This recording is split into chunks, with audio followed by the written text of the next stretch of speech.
écoutez et réécoutez. CFM Montauban sur cfmradio.fr. Et vous avez bien raison d'écouter CFM Radio. Et puis nos invités aujourd'hui, Jimmy et Arnaud. Alors, nous allons parler de musique, nous allons parler de plein de choses. Nous allons écouter évidemment les morceaux, puisque vous êtes arrivés ce matin avec une petite besace pleine de petits morceaux musicaux, et notamment le dernier. Alors, à l'un et l'autre, je vous pose comment naît et comment vous avez démarré ensemble déjà au départ? Ça s'est passé comment ce duo? La rencontre, ouais. Dites-nous tout. Je vais commencer. Donc, Chimène Badi disait je viens du Sud. Moi, je viens du Nord. En fait, je suis descendu en 98 de Paris pour venir. Ça descend beaucoup quand même. Oui, mais définitivement. Et donc du coup, je suis venu pour prendre une affaire ici, donc à Bruniquel. Et donc comme je jouais et que j'étais musicien, donc batteur sur Paris, en fait, la première chose que j'ai faite, en fait, c'était c'est bon là, ça marche? Oui, voilà. Ok. Donc c'était de passer une annonce pour trouver des musiciens. Et donc, à l'époque, c'était pas Internet, c'était le Contact, le journal. Et donc, les premiers qui m'ont contacté, c'était les Waikiki Guys, donc à l'époque, le groupe de rock. Et donc, on s'est rencontrés, donc Jimmy, et puis Barthélémy Lougard, et Patrick Nedelec, qui étaient donc les musiciens de ce groupe. Et donc, à partir de ce moment-là, j'ai été le batteur des Waikiki. Et puis, après, les choses se sont mises en place. Puis, le duo a commencé à s'installer. Donc après, je vous passe pas les détails de la vie, mais bon, ça fait maintenant 21 ans qu'on joue ensemble. Que nous sommes paxés musicalement. Voilà. Donc, vous avez la majorité là. Un vieux couple musical. Mais bon, le départ, c'est ça. C'était l'occasion de changer de nom, parce que Waikiki Guys. Waikiki Guys, c'était un groupe de rock'n'roll, toujours avec des compos qu'on avait montés ici. Et puis, oui, on était en recherche de batteurs. Et donc, je suis allé rencontrer Arnaud au café Montalbanais, le Raymond. Voilà. Voilà. Et puis, il a intégré le groupe. On a joué ensemble. Et puis, le groupe, au bout de 10 ans d'existence, s'est séparé suite à mes problèmes auditifs. Et puis, on a continuer tous les deux dans une autre veine plus électroacoustique, puisque moi je pouvais plus supporter les fréquences graves de basse et de batterie, et Arnaud à ce moment-là, qui était le dernier batteur avec qui j'avais joué, m'a dit mais on peut peut-être quand même faire quelque chose à deux avec l'audition qu'il te reste. Et il m'a aidé à reprendre confiance en moi et à continuer à créer de nouvelles chansons avec d'autres armes. J'ai posé la Stratocaster et puis j'ai attrapé la Martine électroacoustique. Voilà. Mais sans lui, vous auriez arrêté. Excuse-moi, sans lui, vous auriez arrêté. Eh bien, ce qui s'est passé, c'est que quand je me suis retrouvé tout seul comme ça, j'ai repris d'abord tout mon matériel électrique a pris la poussière et j'ai repris ma guitare du BEPC qui était une guitare une guitare folk, et je me suis dit tu vas jouer de 12 ans à 37 ans et actuellement tu es en train de tout perdre, donc ce serait dommage d'en rester là, donc reprends au moins ta guitare d'ado. Et avec cette guitare d'ado, j'ai commencé à créer des chansons tout seul, parce que jusqu'à présent j'étais juste compositeur, mais il y avait toujours eu un chanteur qui tenait le devant et qui lui proposait ses chansons et ses titres. Et là, j'étais tout seul face à moi-même et j'avais déjà des textes et des chansons. Mais pour moi, c'était un plan B. Les Waikiki, c'était le groupe. Et peut-être un jour, j'allais faire ça. Mais là, j'avais plus que ça, en fait. Des textes mis de côté au fur et à mesure des expériences, des inspirations. Exactement, qui ne correspondaient pas au groupe rock dans lequel j'étais. Et je me disais, peut-être un jour... Juste à vous seul, finalement.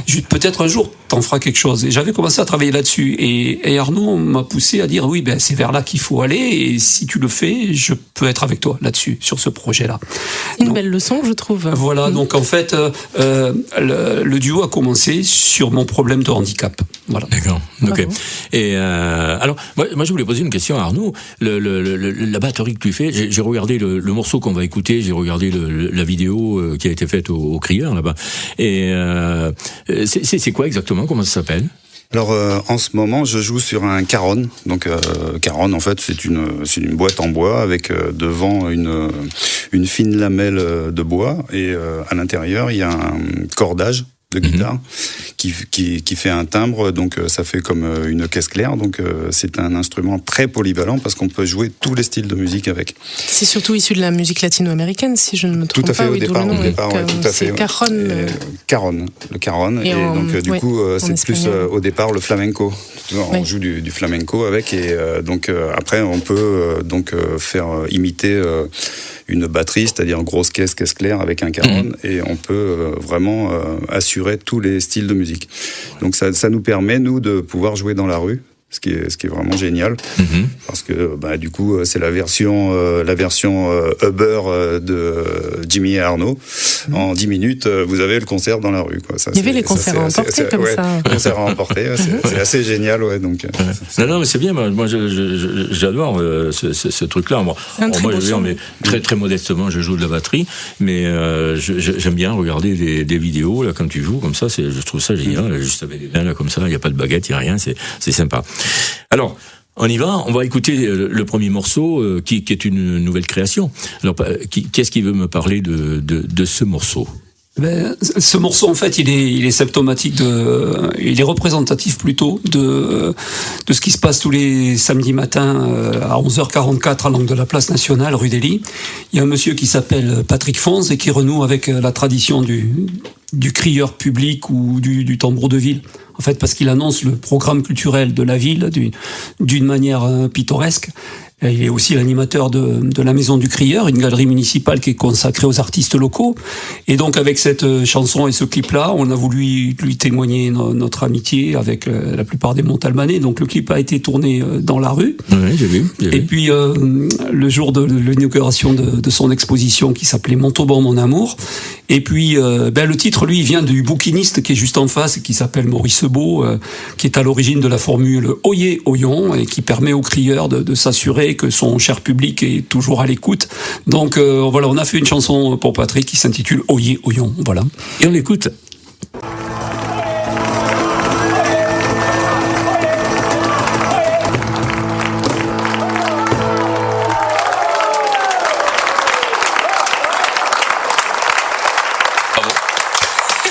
Encore une fois, merci. Et oui, du coup, on disait donc concert enregistré dans la rue, et pour autant pas tant de réverbération que ça. Et oui, comme quoi les moyens actuels nous permettent d'accéder à la musique. Donc, merci. Osons, du coup, s'enregistrer avec du public déjà. Oui, avec du public et puis des très petits moyens, donc du coup on a quand même quelque chose qui sonne avec bon, après il y a le traitement, le après, Jimmy qui est très perfectionniste, donc retraite, donc oui, au niveau des fréquences, mais bon, voilà, mais sinon après c'est juste pris avec juste une source, donc voilà. on n'a pas des micros partout, voilà, que c'est. Non, mais c'est bien, moi je trouvais ça sympa, je le regardais plusieurs fois d'ailleurs, parce que c'est amusant, c'est joyeux en même temps. Voilà. Et c'est donc un clip que vous pouvez donc visionner sur YouTube. Voilà, tout à fait.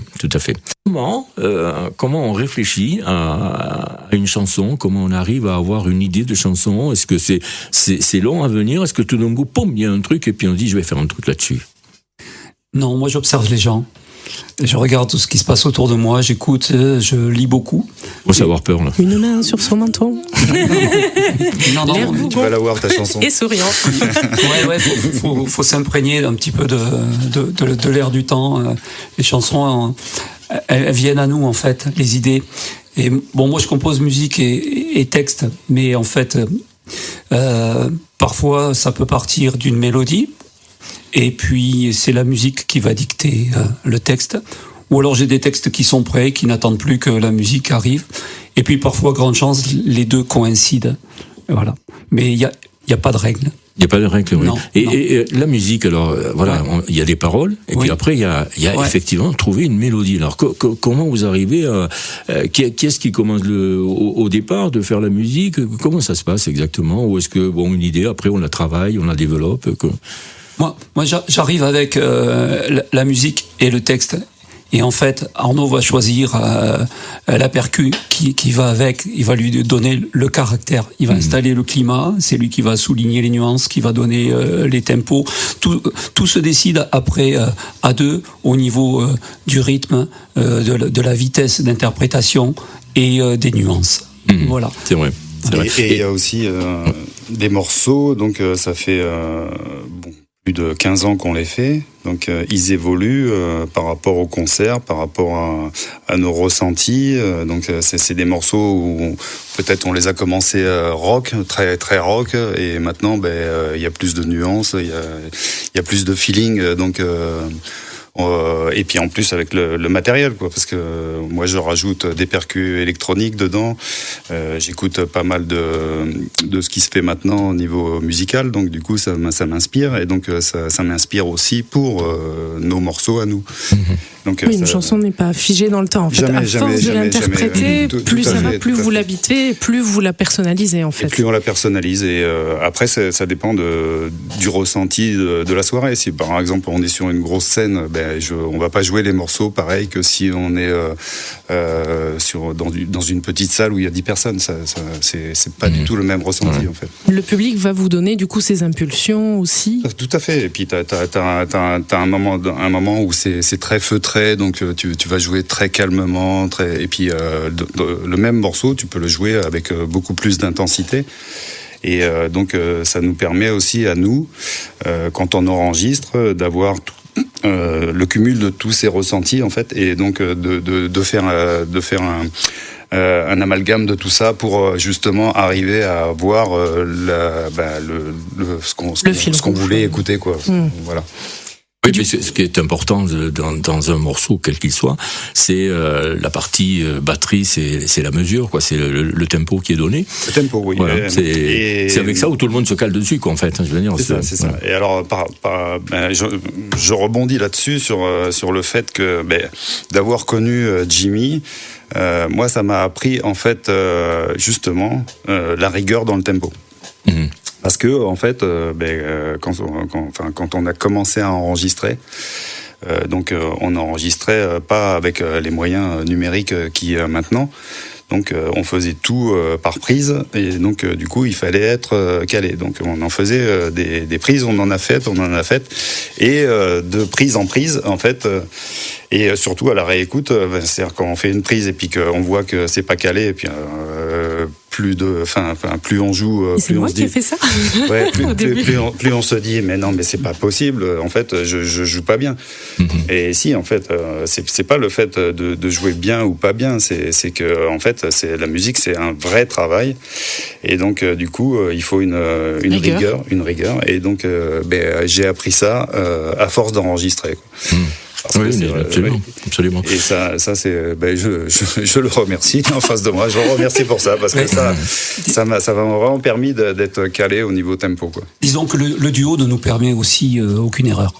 Voilà. Bien sûr. Surtout sur scène, puisque moi j'utilise la technique du loop, donc j'enregistre devant les gens les parties rythmiques qui après vont tourner sans moi et sur lesquelles Arnaud va se caler. Donc il faut absolument que mes boucles soient irréprochables. Je n'arrive pas avec une loupe déjà remplie de séquences. Je fais ça devant les gens.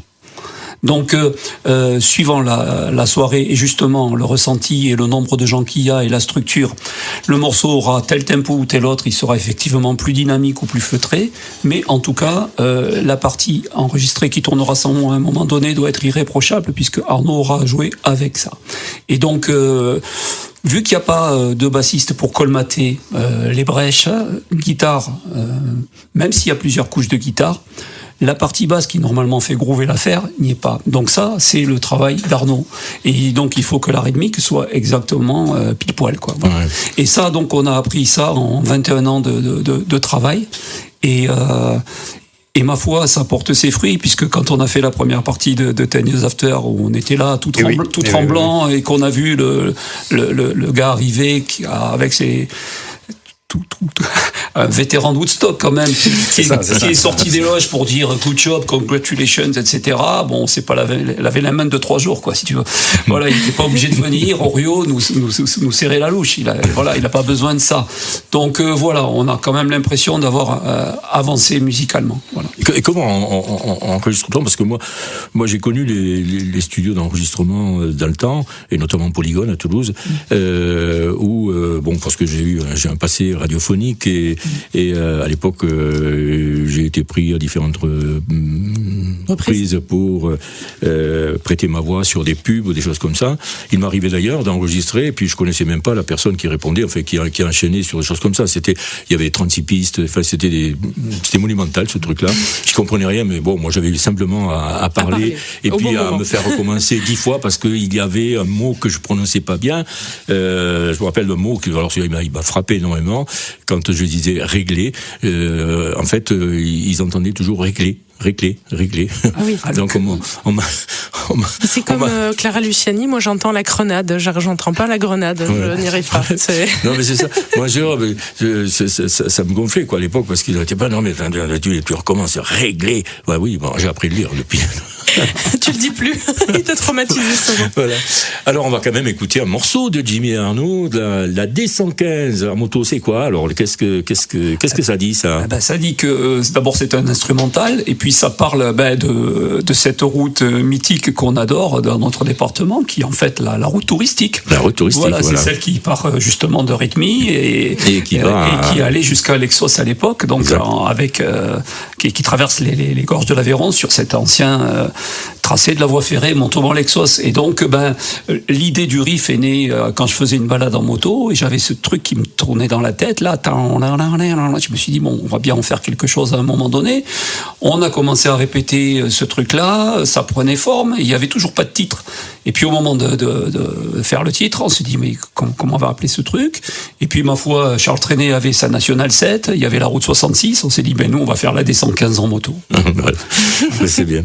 Écoute, la D115, c'est parti, musical.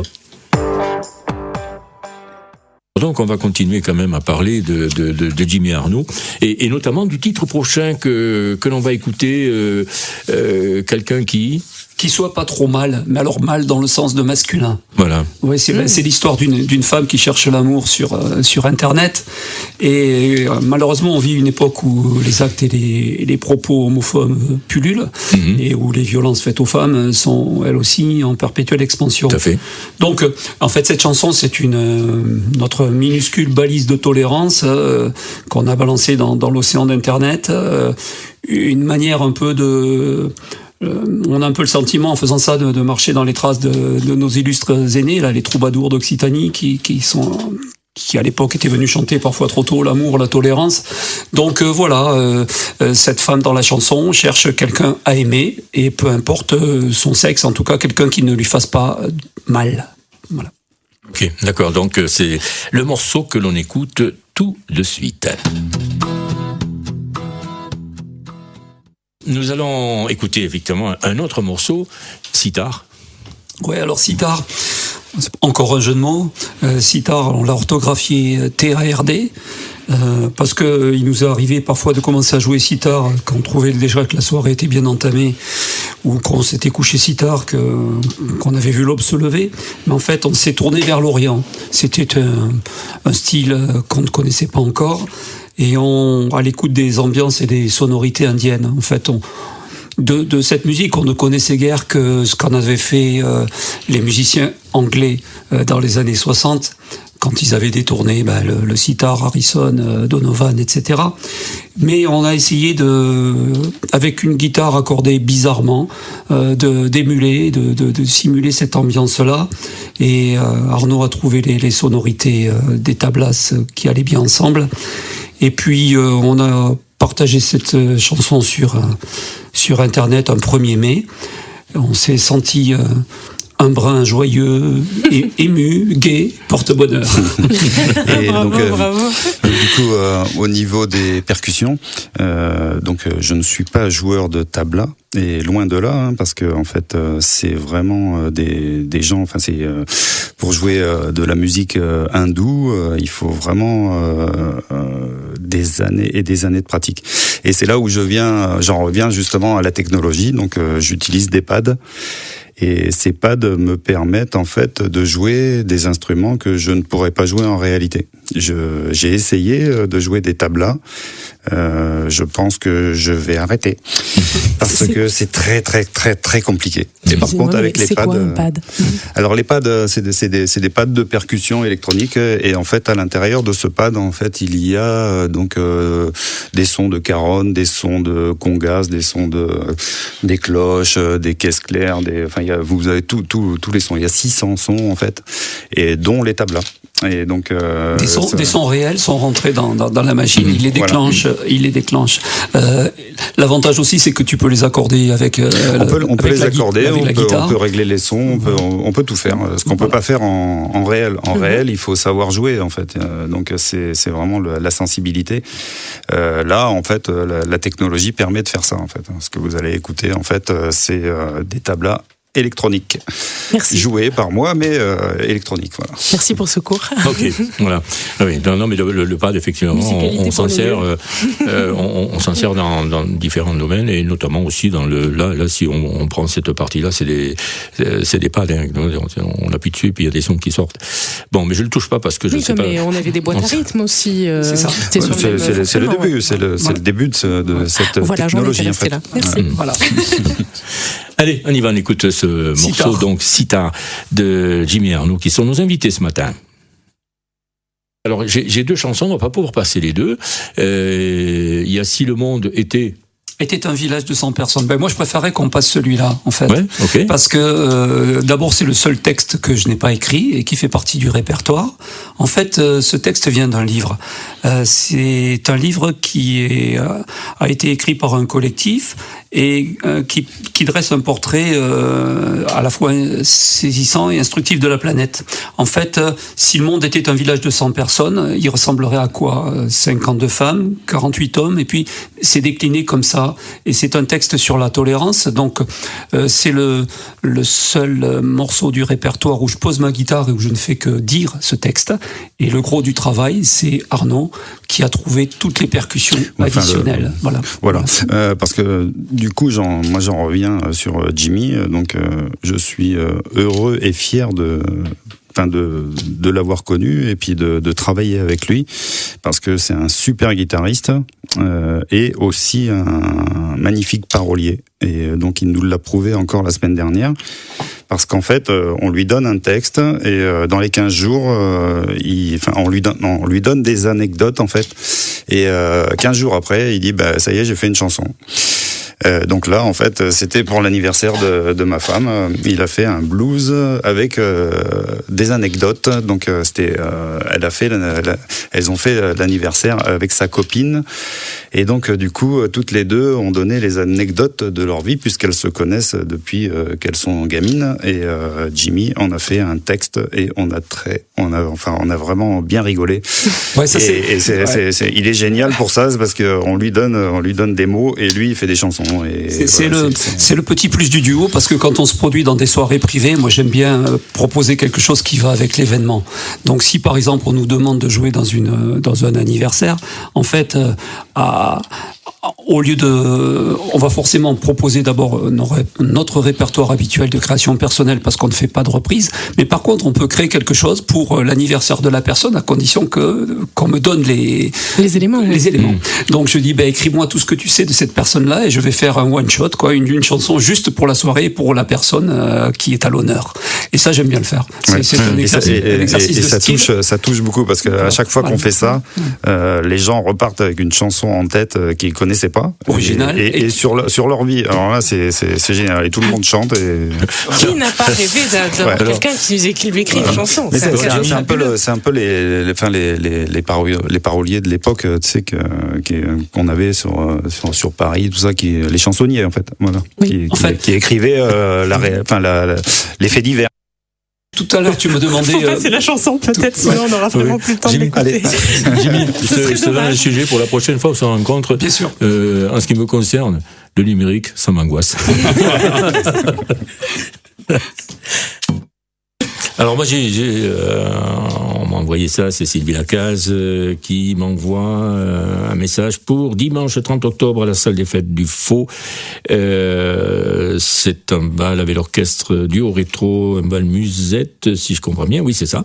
Et l'entrée est à 10 €, c'est à 14h30 donc, et ensuite quand vous sortez, vous partez donc à Revel. Donc, pour voir Jimmy et Arnaud le soir, donc au domaine de Revel avec Michael Reynal, voilà. Donc, petit à petit, on arrive à la fin de cette émission.